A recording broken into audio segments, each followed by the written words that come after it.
নয়াপল্টনে বিএনপির সমাবেশে জনতার ঢল, সকল মামলা থেকে খালাস পেলেন তারেক জুবাইদা।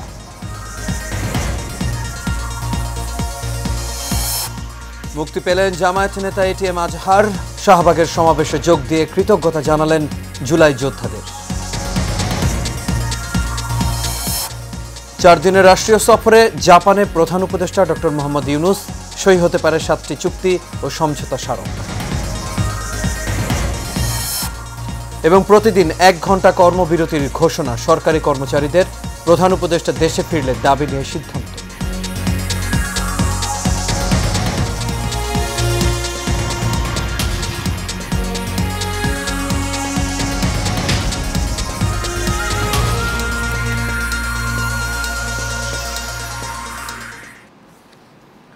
সবাইকে স্বাগত এশিয়া নিউজে। দর্শক, পুরো সংবাদ জুড়ে আপনাদের সঙ্গে আছি আমি আনোয়ার রাজা। তখন শুনছেন বিআরবি কেবল ইন্ডাস্ট্রিজ লিমিটেড সংবাদ শিরোনাম। এবার চলে যাচ্ছে পুরো খবরে। বিএনপির 3 অঙ্গ ও সহযোগী সংগঠন জাতীয়তাবাদী যুবদল, স্বেচ্ছাসেবক দল ও ছাত্রদল আয়োজিত তারুণ্যের রাজনৈতিক অধিকার প্রতিষ্ঠার সমাবেশ চলছে। এতে দেশের বিভিন্ন প্রান্ত থেকে লাখো নেতাকর্মী যোগ দিয়েছেন। বিপুল সংখ্যক নেতাকর্মীদের অংশগ্রহণে এই সমাবেশ জনসমুদ্রে পরিণত হয়েছে। এই প্রজন্ম ভোটাধিকার থেকে বঞ্চিত হয় সমাবেশে অংশ নিয়ে নিজেদের মৌলিক অধিকার প্রতিষ্ঠার দাবি জানিয়েছেন। এ সময় বিএনপির সিনিয়র নেতারা বলেন, আমরা নির্বাচনের রোড ম্যাপ চেয়েছিলাম, পদত্যাগের নাটক দেখতে চাইনি। অবশ্যই ডিসেম্বরের মধ্যে নির্বাচন দিতে হবে বলেও হুঁশিয়ারি করেন তারা। যারা রয়েছেন নেতাকর্মীরা আশা করছেন যারা দীর্ঘ সময় ধরে ভোটাধিকার থেকে আসলে বঞ্চিত হয়েছে। রাজধানীর নয়াপল্টনে বিএনপির কেন্দ্রীয় কার্যালয়ের সামনে তারুণ্যের রাজনৈতিক অধিকার প্রতিষ্ঠার সমাবেশে যোগ দিয়েছেন স্বেচ্ছাসেবক দলের নেতাকর্মীরা। দুপুরে ঢাকা মহানগর উত্তরের স্বেচ্ছাসেবক দলের সভাপতি শেখ ফরিদের নির্দেশে স্বেচ্ছাসেবক দলের নেতা আল আমিন আলম নাহিদরা রামপুরা বনশ্রীর সামনে থেকে নয়াপল্টনের উদ্দেশ্যে র্যালি নিয়ে যান। এ সময় বিভিন্ন স্লোগান দেন তারা। পরে কেন্দ্রীয় কার্যালয়ের সামনে সমাবেশে অংশগ্রহণ করেন তারা।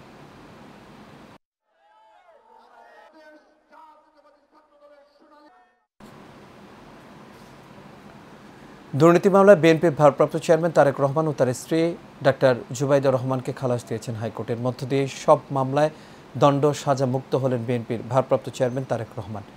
বিচারপতি মোহাম্মদ খসরুজ্জামানের একক হাইকোর্ট বেঞ্চ এই রায় ঘোষণা করেন। রায়ের প্রতিক্রিয়ায় তারেক রহমানের আইনজীবী বলেন, এই রায়ের মাধ্যমে প্রমাণিত হলো জিয়া পরিবারের কেউ বিদেশে 1 টাকাও পাচার করেনি। কাউসার আহমেদের রিপোর্টে বিস্তারিত।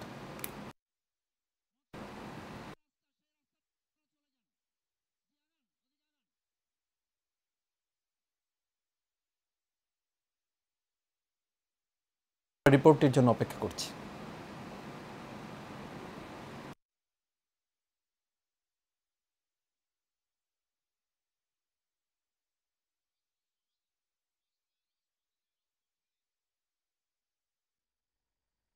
দুর্নীতি দমন কমিশন দুদকের মামলায় 26 মে শুনানি শেষে আপিলের রায় দিতে 28 মে ধার্য করেছিল উচ্চ আদালত। বিকেলে বিচারপতি মোহাম্মদ খসরুজ্জামানের একক হাইকোর্ট বেঞ্চ বিএনপির ভারপ্রাপ্ত চেয়ারম্যান তারেক রহমান ও তার স্ত্রী ডাক্তার জুবাইদা রহমানকে খালাস দিয়ে রায় ঘোষণা করেন।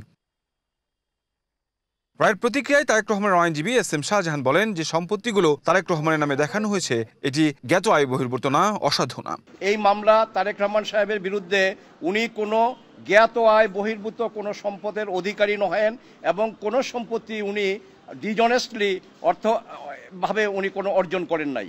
আর কাজেই আপনি যদিও উনি আপিল করতে পারেননি, আপনি এই খালাসের বেনিফিট বা এই জাজমেন্ট যাতে ওনার বেলায় প্রযোজ্য হয় আপনি সেটা করতে পারেন। এবং মাননীয় আদালত আমাদের কথা রেখেছেন, আমাদের কথা শুনেছেন এবং উনি এটা গ্রহণ করেছেন এবং জাজমেন্টে উনি অর্ডার পোর্শনে পরিষ্কারভাবে উল্লেখ করেছেন যে মিস্টার তারেক রহমান সাহেবকেও এই মামলা থেকে নির্দোষ সাব্যস্তে খালাস দেওয়া হলো। সম্পদের তথ্য গোপন ও জ্ঞাত আয় বহির্ভূত সম্পদ অর্জনের অভিযোগে 2007 সালের 26 সেপ্টেম্বর তারেক রহমান, জুবাইদা রহমান ও তার মা সৈয়দা ইকবাল বানুর বিরুদ্ধে রাজধানীর কাফরুল থানায় মামলা করে দুদক। 2007 সালে তত্ত্বাবধায়ক সরকারের আমলে খালেদা জিয়া, তারেক রহমান ও আরাফাত রহমান গ্রেফতার হন। 2008 সালের 3 সেপ্টেম্বর তারেক রহমান জামিনে মুক্তি পেয়ে চিকিৎসার জন্য 11 সেপ্টেম্বর লন্ডনে পাড়ি জমান। লন্ডনে থাকা তারেক রহমানের বিরুদ্ধে হত্যা, দুর্নীতি ও মানহানির অভিযোগে 75 মামলা হয়েছে। এর মধ্যে 2004 সালের 21 আগস্ট গ্রেনেড হামলা মামলায় তাকে যাবজ্জীবন কারাদণ্ড দিয়েছে আদালত। আদালত ও পুলিশ সূত্রে জানা যায় ৭৫ মামলার মধ্যে মানহানির অভিযোগে তার বিরুদ্ধে ৬৫টি পিটিশন মামলা দায়ের করা হয়েছিল। বিশেষ ক্ষমতা আইনে ৩টি, তথ্য ও যোগাযোগ প্রযুক্তি আইনে এবং ডিজিটাল নিরাপত্তা আইনে ১টি করে মামলা। চাঁদা দাবির অভিযোগ সহ অন্য দণ্ডবিধি ধারায় ৫টি মামলা ছিল তার নামে। ২০০৮ সালের ১১ সেপ্টেম্বর স্বামী তারেক রহমানের সঙ্গে লন্ডনের উদ্দেশ্যে দেশ ছাড়েন ডাক্তার জুবাইদা রহমান। ১৭ বছর পর চলতি বছরের ৬ মে শাশুড়ি খালেদা জিয়ার সঙ্গে বাংলাদেশে ফিরে আসেন তিনি। তারেক রহমান এখনো লন্ডনে অবস্থান করছেন। নেতাকর্মীরা অনেক আগে থেকেই বলে আসছিলেন সব মামলায় খালাস পেলেই দেশে ফিরবেন তিনি। এবার প্রতীক্ষা তার দেশে ফেরার। কাউসার আহমেদ, এশিয়ান টেলিভিশন, ঢাকা। ৭১-এর মানবতা বিরোধী অপরাধের মামলায় মৃত্যুদণ্ড থেকে খালাস পাওয়া জামায়াত নেতা এটিএম আজহারুল ইসলাম মুক্তি পেয়েছেন। সকালে ঢাকা পিজি হাসপাতাল থেকে চিকিৎসাধীন অবস্থায় মুক্তি পান তিনি। এর আগে মঙ্গলবার সকালে এটিএম আজহারকে আন্তর্জাতিক অপরাধ ট্রাইব্যুনালের মৃত্যুদণ্ডের রায় বাতিল করে খালাসের রায় দেন প্রধান বিচারপতির নেতৃত্বাধীন ৭ সদস্যের আপিল বিভাগ। কারাগার থেকে মুক্তি পেয়ে শাহবাগ মোড়ে জনসভায় যোগ দিয়েছেন তিনি। এ সময় আজহারুল ইসলাম বলেন, আমি ১৪ বছর জেলে থাকার পর আজ সকালে মুক্ত হলাম। আমি এখন মুক্ত, আমি এখন স্বাধীন। জামায়াত নেতা এই সময় জুলাই আন্দোলনের মহান নায়কদের ধন্যবাদ জানান, যাদের আন্দোলনে স্বৈরাচার মুক্ত হয়েছে।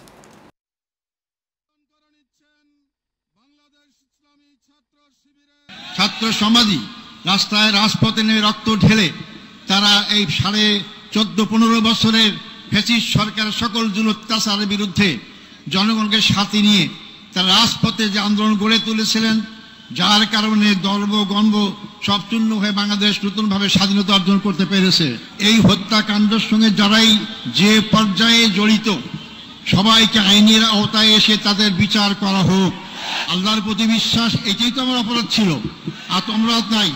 আমি তো আপনাদের কাছে জোয়া চাই যে অপরাধের কারণে ফাঁসির কাষ্ট থেকে আছে আমি এর কাছে ফুলের মালা পাচ্ছি, রশি গলা সেরে গিয়ে ফুলের মালা পাচ্ছি। আমি যেন আজীবন সেই ইসলামী আন্দোলনে আমার জীবন থাকতে, রক্তবিন্দু এক ফোঁটা থাকতে এই আন্দোলনে যদি আমি শহীদ হিসেবে মৃত্যুবরণ করতে পারি, সে তৌফিক আপনাদের কাছে কামনা করতে চাই। ৪ দিনের রাষ্ট্রীয় সফরে জাপান পৌঁছেছেন প্রধান উপদেষ্টা ডক্টর মোহাম্মদ ইউনূস। বাংলাদেশ সময় সোয়া ১১টায় এবং জাপান সময় দুপুর সোয়া ২টায় তিনি পৌঁছান। এর আগে মঙ্গলবার দিবাগত রাত ২টা ১০ দিকে প্রধান উপদেষ্টাকে বহনকারী ফ্লাইটটি হজরত শাহজালাল আন্তর্জাতিক বিমানবন্দর ত্যাগ করে সফরের টোকিওতে অনুষ্ঠিত নিক্কেই ফোরামের ফিউচার অফ এশিয়া এই সম্মেলনে অংশ নেবেন প্রধান উপদেষ্টা ডক্টর মোহাম্মদ ইউনূস। পাশাপাশি দেশটির প্রধানমন্ত্রী শিগেরু ইশিবার সঙ্গে ডক্টর মোহাম্মদ ইউনূসের দ্বিপক্ষীয় বৈঠক হওয়ার কথা রয়েছে। গতকাল মঙ্গলবার প্রধান উপদেষ্টার প্রেস সচিব শফিকুল আলম জানান, ডক্টর মোহাম্মদ ইউনূসের এই সফরে বাংলাদেশের ১ লাখ দক্ষ জনশক্তিকে জাপানে পাঠানো এবং মাতারবাড়ি মহেশখালীর প্রকল্প সহ দেশে বিনিয়োগ বৃদ্ধি গুরুত্ব পাবে। এছাড়া জাপানি প্রতিষ্ঠান জাইকার সাথে বৈঠক করবেন প্রধান উপদেষ্টা। সরকারি চাকরি সংশোধন অধ্যাদেশ বাতিলের দাবিতে চলমান আন্দোলনে আগামীকাল থেকে ১ ঘণ্টার কর্মবিরতি ঘোষণা দিয়েছে কর্মকর্তা কর্মচারী ঐক্য ফোরাম। সকালে সচিবালয়ে এক সংবাদ সম্মেলনে ঘোষণা দেন তারা। এর আগে মন্ত্রিপরিষদ সচিবের নেতৃত্বে পর্যালোচনা কমিটির বৈঠক শেষে ভূমি সচিব জানান, প্রধান উপদেষ্টা দেশে ফেরার পর নেওয়া হবে সিদ্ধান্ত। বিস্তারিত নূর মোহাম্মদ ভূঁইয়ার রিপোর্ট। সরকারি চাকরি অধ্যাদেশ বাতিলের দাবিতে টানা ৪ দিন আন্দোলনের পর একদিনের জন্য আন্দোলন স্থগিত করে কর্মকর্তা কর্মচারী ঐক্য ফোরাম। আন্দোলনের স্থগিতের দিনে বৈঠকে বসে মন্ত্রী পরিষদ সচিবের নেতৃত্বে পর্যালোচনা কমিটি। বৈঠক শেষে কথা বলেন ভূমি সচিব, জানান প্রধান উপদেষ্টা দেশে ফেরার পরেই সিদ্ধান্ত নেওয়া হবে। না, এটা তো আইন হতেও সময় লাগে, বাতিল হতেও সময় লাগে, যতটুকু সময়, এটা তো কাজের উপর নির্ভর করবে। এখনো দেখা যায় 10 দিতে বন্ধ হয়ে যাবে ঈদের জন্য, এটা তো এইভাবে বলা যাবে না। স্যার জানাবেন প্রধান উপদেষ্টা আসলে, তখন এটা তুলবেন আর কি জিনিসটা। এরপরেই দুপুরে বৈঠকে বসেন কর্মকর্তা কর্মচারী ঐক্য ফোরাম। বৈঠক শেষে তারা জানান, দাবি আদায় না হওয়া পর্যন্ত আগামীকাল থেকে 1 ঘণ্টা কর্মবিরতিতে যাবেন তারা। আমরা কোনো কমপ্লিট কোনো সিদ্ধান্ত পাইনি, আমরা এই ভালো মন্দ কোনো কমেন্টস করতে পারতেছি না। তবে আমাদের প্রধান উপদেষ্টা আসা পর্যন্ত তারা হয়তো আমাদেরকে একটু নীরবতা পালন করার জন্য বলছে। বা এমার্জেন্সি সার্ভিসের বিষয়টি বিবেচনা করে আমরা সচিবালয়ে শুধুমাত্র প্রতিদিন সকাল 10টা থেকে বেলা 11টা পর্যন্ত আমাদের শান্তিপূর্ণ কর্মবিরতি চলতে থাকবে, অব্যাহত থাকবে। প্রধান উপদেষ্টা দেশে ফেরার পর সমস্যার সমাধান না হলে আরো কঠোর আন্দোলনের হুঁশিয়ারি দেন কর্মকর্তা কর্মচারী ঐক্য ফোরামের নেতারা। কর্মচারী সংগঠন Nur Mohammad Bhuiyan, Asian television, Dhaka. BNP নেতা ইঞ্জিনিয়ার ইশরাক হোসেনের ঢাকা দক্ষিণ সিটি কর্পোরেশনের মেয়রের শপথ গ্রহণ ইস্যুতে বৃহস্পতিবার নির্বাচন কমিশনে বক্তব্য শুনবেন আপিল বিভাগ। আজ আইনজীবী ব্যারিস্টার মাহবুব উদ্দিন খোকন এই তথ্য জানান। একই সঙ্গে বিএনপি নেতা ইশরাক হোসেনকে ডিএসসিসির মেয়র হিসেবে শপথ না পড়ানোর নির্দেশনা চেয়ে দায়ের করা রিট খারিজের আদেশের বিরুদ্ধে লিভ টু আপিলের শুনানিও হবে ওই দিন। প্রধান বিচারপতি ডক্টর সৈয়দ রেফাত আহমেদের নেতৃত্বে 7 বিচারপতির আপিল বেঞ্চ এই আদেশ দেন। শুনানিতে নির্বাচনী ট্রাইব্যুনালের রায়ের নানা অসঙ্গতি তুলে ধরেন রিটকারীর আইনজীবী। পাল্টা জবাবে ইশরাকের আইনজীবী বলেন, আদালতের রায়ের আলোকে গেজেট প্রকাশ করেছে ইসি, রায়ের বিরুদ্ধে আপিল করা হবে না বলেও সিদ্ধান্ত নিয়েছে নির্বাচন কমিশন।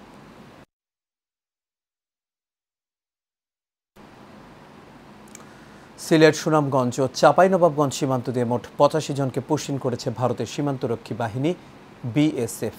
ভোররাতে বিভিন্ন সময়ে তাদের আটক করেছে বর্ডার গার্ড বাংলাদেশ বিজিবি জানায়, গতরাত 3:30টার দিকে জৈন্তাপুরের মোকামপুঞ্জি এলাকায় নারী শিশুসহ 32 জনকে পুশিন করে বিএসএফ। এছাড়াও ভোর 4:30টার দিকে উপজেলার মিনাটিলা এলাকায় আরও 20 জনকে সীমান্তের এপারে ঠেলে দেয় ভারতীয় সীমান্তরক্ষী বাহিনী। একই সময়ে সুনামগঞ্জের নোয়াকোট সীমান্ত এলাকা দিয়ে পুশিন করা 16 জনকে আটক করে বিজিবি। চাঁপাইনবাবগঞ্জের গোমস্তাপুর উপজেলার বিভীষিকা সীমান্ততে 17 জনকে পুশিন করেছে বিএসএফ। এদিকে লালমনিরহাটের 3 উপজেলার 5টি সীমান্ত দিয়ে অন্তত 38 জনকে পুশিনের চেষ্টা চালিয়েছে।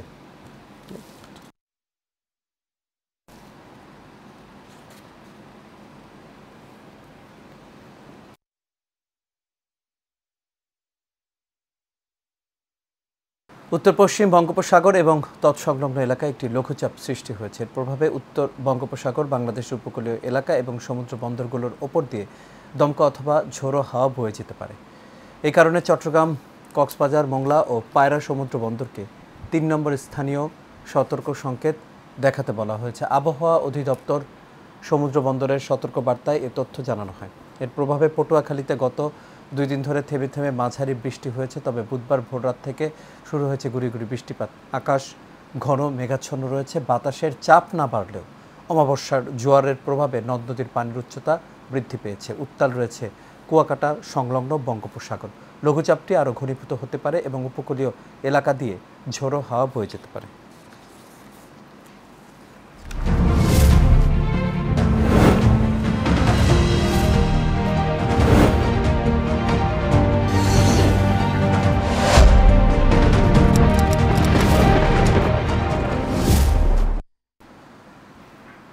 এবার প্রবাস সংবাদ। ফ্রান্সে বসবাসরত 1 লাখেরও বেশি বাংলাদেশি শুধু চাকরি নয়, নানা উদ্যোগে নিজেদের কর্মসংস্থান করেছেন। এর ফলে এখানকার বাংলাদেশিরা পাচ্ছে কাজের সুযোগ। ফ্রান্সের বসবাসরত বাংলাদেশিদের চাহিদা হলো পরিচ্ছন্ন ও মানসম্পন্ন সেলুন।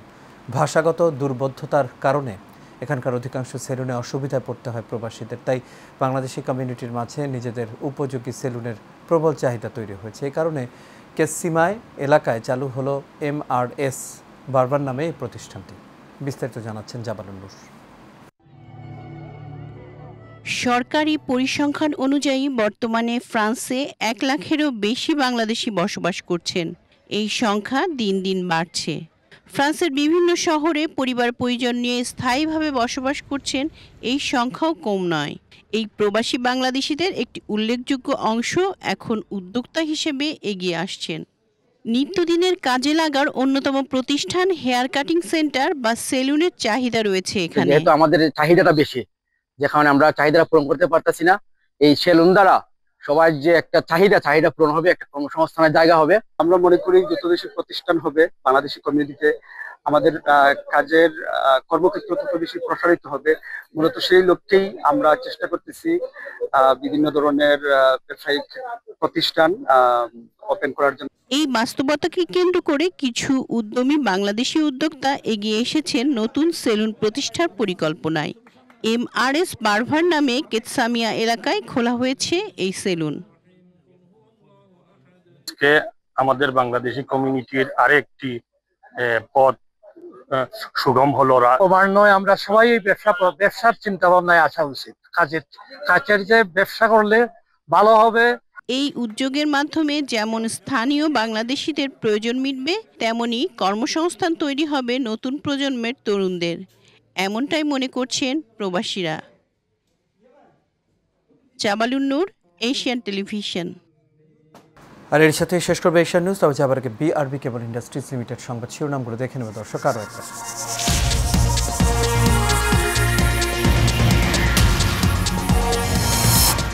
নয়াপল্টনে বিএনপির সমাবেশে জনতার ঢল, সকল মামলা থেকে খালাস পেলেন তারেক জুবাইদা।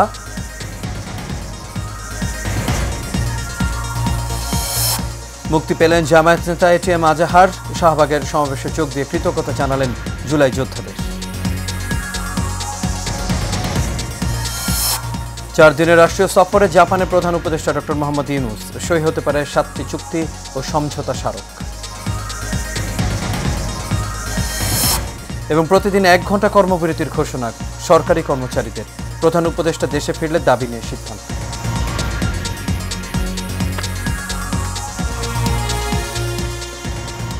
দর্শক, এই ছিল আমাদের এখনকার আয়োজন। আমাদের পরবর্তী সংবাদ দেখার আমন্ত্রণ রইল। এখন সাথে থাকার জন্য সবাইকে ধন্যবাদ।